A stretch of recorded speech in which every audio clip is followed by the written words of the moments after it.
Un rançongiciel, on appelle ça aussi un malware en anglais, est un logiciel malveillant qui, une fois installé sur une machine, va bloquer l'accès des données qui sont stockées dessus et puis va vous demander, pour les libérer, une rançon.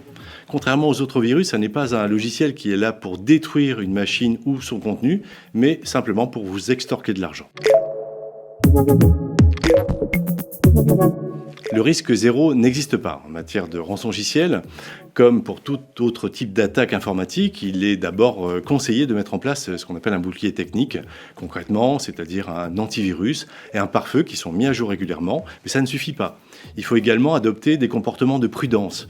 Autrement dit, au quotidien, éviter d'ouvrir des courriels non sollicités et surtout les pièces joints qui les accompagnent.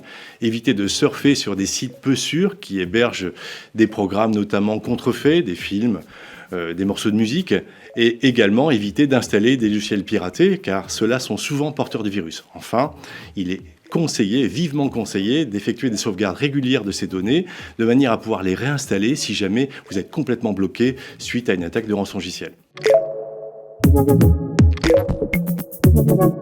Si malgré toutes ces précautions, vous êtes néanmoins victime d'un rançongiciel, eh bien, la première chose à faire, c'est de débrancher, de déconnecter la machine qui a été attaquée, de manière à éviter que le rançongiciel n'en contamine d'autres, celles qui sont également connectées au réseau de l'informatique. Ensuite, il faut appeler à l'aide.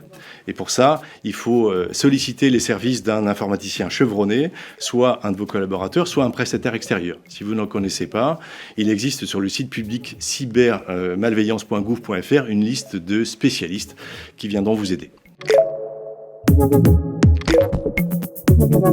Il peut être tentant de payer une rançon suite à une attaque de rançongiciel, histoire de libérer ces données.